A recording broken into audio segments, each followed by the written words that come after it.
ಪ್ರೇಕ್ಷಕರು ನೋಡಿದ್ದಾರೆ, ಮೆಚ್ಕೊಂಡಿದ್ದಾರೆ. ಆದ್ರೆ ಅದರ ನಿಜವಾಗಿಯೂ ಕಥೆಯನ್ನ ಬರೆದಿರುವಂತಹ ಸೂತ್ರಧಾರ ನಮ್ ಜೊತೆಗಿದ್ದಾರೆ, ಜಡೇಶ್ ಹಂಪಿ ಅವರಿದ್ದಾರೆ. ನಿಮ್ಮ ಕತೆಗೆ ಇವತ್ತು ಪ್ರೇಕ್ಷಕರ ಮನ್ನಣೆ ಸಿಕ್ಕಿದೆ, ಜೈಕಾರ ಹಾಕ್ತಾ ಇದ್ದಾರೆ. ನಿಜವಾಗ್ಲೂ ಬೇರೆ ಲೋಕಕ್ಕೆ ಕರ್ಕೊಂಡು ಹೋಗುತ್ತೆ. ಹೆಂಗೆ ರೆಸ್ಪಾನ್ಸ್ ಯಾವ ತರ ನಿಮಗ್ ಬಂದಿದೆ?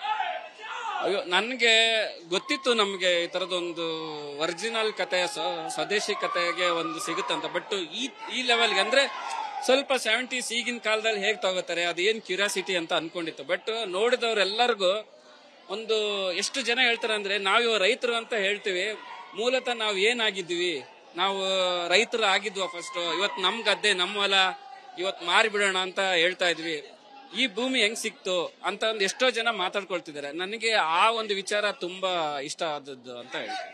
ಸೊ ಇನ್ನೊಂದು ವಿಚಾರಕ್ಕೆ ಹೇಳ್ಬೇಕಾದ್ರೆ, ರೈತರನ್ನ ಮುಂದೆ ನಿಂತ್ಕೊಂಡು ಈ ಕಥೆಯನ್ನ ಮಾಡಿರುವಂತದ್ದು, ರೈತರ ಸಾಕಷ್ಟು ಸಮಸ್ಯೆಗಳಿಗೆ ಈ ಸಿನಿಮಾ ಒಂದು ಉತ್ತರವನ್ನ ಕೊಡುತ್ತೆ. ಆ ಕಾಲದಲ್ಲಿ ಮಾಡಿದಂತ ಸಮಸ್ಯೆಗಳು ಏನಿತ್ತು, ಯಾವ ತರ ಎದುರಿಸಿದ್ರು ಎಲ್ಲ ಕೂಡ ಸಿನಿಮಾದಲ್ಲಿ ಗೊತ್ತಾಗ್ತಾ ಇದೆ. ಸೊ ನಿಜವಾಗ್ಲೂ ಇದಕ್ಕೊಂದು ರಾಷ್ಟ್ರ ಪ್ರಶಸ್ತಿ ಬರ್ಬೇಕು ಅಂತ ಹೇಳ್ತಿದ್ದಾರೆ. ನಿಮ್ಮ ಅಭಿಪ್ರಾಯ? ಇವಾಗ ರಾಷ್ಟ್ರ ಪ್ರಶಸ್ತಿ ನನ್ಗೇನಂತಂದ್ರೆ, ಒಂದು ಪ್ರಶಸ್ತಿಗಳು ಯಾವತ್ತಿಗೂ ಒಂದು ಅವನಿಗೆ ಬೆನ್ ತಟ್ಟುವಂಥದ್ದು. ಈ ಪ್ರಯತ್ನಕ್ಕೆ ಅದು ಬೆನ್ ತಟ್ಟಿದ್ರೆ ಯಾವ್ದೋ ಒಂದು ಪ್ರಶಸ್ತಿ ಅಂದ್ರೆ ಅವರು ಕೊಡೋ ಮೂಲಕ ಅದೊಂದು ಲ್ಯಾಂಗ್ವೇಜ್ ಪ್ರಶಸ್ತಿ ಕೊಟ್ಟು ಬೆನ್ ತಟ್ಟೋದು. ಈ ಪ್ರಯತ್ನಕ್ಕೆ ಬೆನ್ ತಟ್ಟಿದ್ರೆ ನಾವುಗಳು ಇನ್ನೂ ಪ್ರಯತ್ನ ಮಾಡಬಹುದು. ಇದೊಂದು ಅಲ್ಟಿಮೇಟ್ ಪ್ರಯತ್ನ ನಮಗೆ ಕೊಡಿ ಅಂತ ನಾನು ಹೇಳಕ್, ಇದೊಂದು ಪ್ರಯತ್ನ, ಇದು ಕೊಡಬಹುದು. ಕೊಟ್ರೆ ಇನ್ನೂ ಒಂದಿಷ್ಟು ಆಗತ್ತೆ. ಕಂಟೆಂಟ್ ಇಲ್ಲ ಅಂದ್ರೆ ಬಾಸ್ ಅದು ದರ್ಶನ್ ಸರ್ ಅದಕ್ಕೆ ಒಪ್ಪಿ ಅದಕ್ಕೆ ಪಾತ್ರ ಪರಕಾಶ ಮಾಡಿ ಅದಕ್ಕೆ ಒಪ್ಕೊಂಡು ಅದ್ ಮಾಡಿದ್ರಲ್ವಾ, ಅಂತವ್ರಿಗೆಲ್ಲ ಮಾಡಿದಾಗ ಅದು ಇನ್ನೂ ಬೇರೆ ಲೆವೆಲ್ಗೆ ರೀಚ್ ಆಗುತ್ತೆ ಅನ್ನೋದು ನಂದು. ಗುರು ಶಿಷ್ಯರಲ್ಲಿ ದೇಸಿ ಕ್ರೀಡೆ ಬಗ್ಗೆ ತಗೊಂಡೋದ್ರಿ, ಇಲ್ಲಿ ರೈತರ ಸಮಸ್ಯೆ, ಮಣ್ಣಿನ ಸಮಸ್ಯೆ, ಭೂಮಿಯ ಸಮಸ್ಯೆಯನ್ನ ತೋರಿಸ್ತಿದ್ರ. ಇಂಥ ಕಥೆಗಳು ಹೆಂಗ್ ಉಟ್ಕೊಳ್ಳುತ್ತೆ ಜಡೇಶ್? ಇದು ನಾನ್ ಬೆಳೆದಿದ್ದು ಅಲ್ಲೇ. ಮತ್ತೆ ಇದು ಈ ಕತೆ ಹುಟ್ಟಿದ್ದು ನಮ್ಮ ಅಜ್ಜಿ ಒಂದ್ 105 ವರ್ಷ ಬದುಕಿದ್ರು ಅವರು. ನಾನು ಚಿಕ್ಕವನಿದ್ದಾಗ ಈ ತರದ ವಿಷಯಗಳು, ಈ ಒಲೆಮಾರಿ ಟಾಪಿಕ್ ಬರುತ್ತಲ್ಲ, ಅದೆಲ್ಲ ಅವರೇ ಹೇಳಿದ್ದು. ಅವಾಗೆಲ್ಲ ತರ್ತಾ ಇದ್ರು, ಹಿಂಗ್ ಸತ್ತೋಗ್ತಾ ಇದ್ರು ಅಂತ ಹೇಳಿದಾಗ ನನ್ಗೆ ಅವಾಗ ಒಂದು ನೋಟಿತ್ತು, ಈ ತರ ಏನಿದೆ ಇಂಥದ್ದೆಲ್ಲ ನಡೆದಿದೆಲ್ಲ ಅಂತ. ಅದನ್ನೇ ನಾನು ಇಲ್ಲಿಟ್ಟಾಗ ಒಂಥರ ಹೌದಲ್ಲ, ಈ ತರ ಒಂದು ಊರಿಗೆ ಹೋಗಿ ಒಲೆಮಾರಿ ತಂದ್ರೆ ಒಂದು ಕಾಟಿರನ ಕ್ಯಾರೆಕ್ಟರ್ ಯಾವ ಲೆವೆಲ್ಗೆ ಜನಗಳಿಗೆ ಇಷ್ಟ ಆಗುತ್ತೆ ಅನ್ನೋದು, ಅದ್ರ ಮೂಲಕ ಹೋಗಿ ಅದರಿಂದ ಏನಾಗುತ್ತೆ, ಆಮೇಲೆ ಅದು ಭೂಮಿ ಉಳುವನೆ ಒಡೆಯ ಹೋಗಿ, ಆಮೇಲೆ ಜಾತಿ ವ್ಯವಸ್ಥೆ, ಮರ್ಯಾದೆ ಹತ್ಯೆ, ತುಂಬಾ ವಿಚಾರಗಳನ್ನ ನಾವು ಹೇಳಕ್ಕೆ, ಒಂದೇ ವಿಷಯ ಹೇಳಕ್ಕೆ ನಾವು ಹೋಗಿಲ್ಲ. ಒಂದು ರೈತಂದು, ಒಂದು ಕಲ್ಚರ್, ಒಂದು ಜಾತಿ ವ್ಯವಸ್ಥೆ, ಒಂದು ಎಲ್ಲಾ ವಿಚಾರ ಅಂದ್ರೆ ಕಾಟೇರನ್ನ ಆಲ್ಮೋಸ್ಟ್ ಸಣ್ಣದಾಗಿ ಒಂದು ಎಂಟರ್ಟೈನ್ಮೆಂಟ್ ಬಯೋಗ್ರಫಿ ಹೇಳಕ್ ಟ್ರೈ ಮಾಡಿದ್ವಿ ಅಷ್ಟೇ. ಇನ್ನೊಂದು ವಿಚಾರ, ಈ ಕಾಟೇರ್ ಅನ್ನುವಂತ ವ್ಯಕ್ತಿ ಇದ್ನ ಅಥವಾ ಇದು ನಿಜವಾಗಿ ಇದ್ದ ಕಥೆನ, ಕಾಟೇರ್ ಅನ್ನೋ ವ್ಯಕ್ತಿ ಇದ್ನ ಅಥವಾ ನಿಮ್ಮ ಕಲ್ಪಿತ ವ್ಯಕ್ತಿನ, ಹೇಗೆ? ಕಾಟೇರ ಅನ್ನೋ ವ್ಯಕ್ತಿ ಇವಾಗ ಒಬ್ಬ ಇಲ್ಲ, ಆ ತರದ್ದು ಒಂದು 10 ಜನ ಸೇರಿ ಕಾಟೇರ ಆಗಿರೋದು. ಅಂದ್ರೆ ಒಬ್ಬ ಎಲ್ಲೋ ವಾಯ್ಸ್ ರೈಸ್ ಮಾಡ್ತಾನೆ, ಒಬ್ಬ ಎಲ್ಲೋ ಜಾತಿ ವ್ಯವಸ್ಥೆ ಯೋಚನೆ ಮಾಡ್ತಾನೆ, ಇನ್ನೊಬ್ಬ ಯಾರೋ ಇದ್ ಮಾಡ್ತಾನೆ, ಆ ಎಲ್ಲಾ ಸೇರಿ ಕಾಟೇರಾಗ ಹಾಕಿ ಒಂದು ಸ್ಟ್ರಾಂಗ್ ಕ್ಯಾರೆಕ್ಟರ್ ಮಾಡಿರೋದು.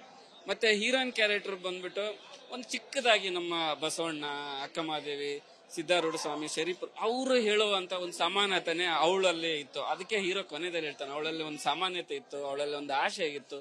ಅದು ಅವರೆಲ್ಲ ಆಶಯ. ಅವರು ಹೇಗೆ ಸಮಾಜಕ್ಕೆ ಹೋರಾಡಿ ಅವರು ಪ್ರಾಣ ತ್ಯಾಗ ಮಾಡಿದ್ರು, ಹೇಗೆ ಅವರು ಜೀವನವನ್ನೇ ಅದಕ್ಕೆ ಮುಡುಪಾಗಿಟ್ರು, ಅದೇ ತರ ಇವಳುನು ಆ ತರದ್ದು ಒಂದು ಘಟನೆ. ಅದು ತುಂಬಾ ವಿಚಾರಗಳು ಸಿಂಬಾಲಿಕ್ ಆಗಿ ಒಂದು ಟ್ರೈ ಮಾಡಿದ್ವಿ ನಾವು. ಅಂದ್ರೆ ಸಮಾನತೆ ಹೋರಾಡೋದು ಎಲ್ಲರದು ಒಂದು ಅಂತ್ಯ ದುರಂತ ಅನ್ನೋದು ಒಂದು ರೀತಿಯಲ್ಲಿ ಹೇಳಕ್ಕಿದ್ವಿ. ಅದು ಒಟ್ಟಾರೆ ಕಂಟೆಂಟ್ ಈ ತರ ಮೆಟಾಫರ್ ಆಗಿ ಟ್ರೈ ಮಾಡಿದ್ದು ಅಷ್ಟೇ. ದರ್ಶನ್ ಸರ್ ಏನಾದ್ರು ರಿಯಾಕ್ಟ್ ಮಾಡಿದ್ರ ನಿಮ್ ಕತೆಗೆ?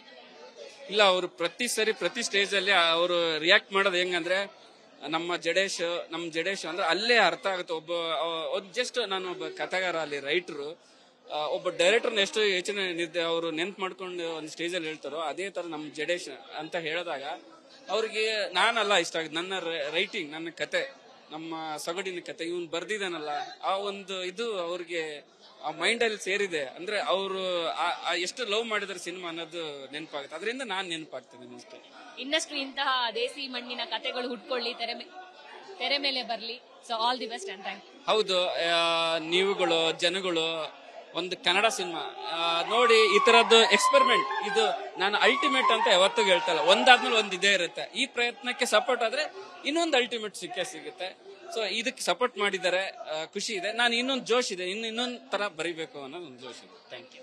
ನೋಡಿದ್ರಲ್ಲ, ಇದು ಬರಹಗಾರ ಜಡೇಶ್ ಅವರ ಮಾತಾಗಿತ್ತು. ಕ್ಯಾಮರಾ ಪರ್ಸನ್ ಯೋಗಿ ಜೊತೆ ದೀಪಿಕಾ ವಿಸ್ತಾರ, ನ್ಯೂಸ್ ಬೆಂಗಳೂರು.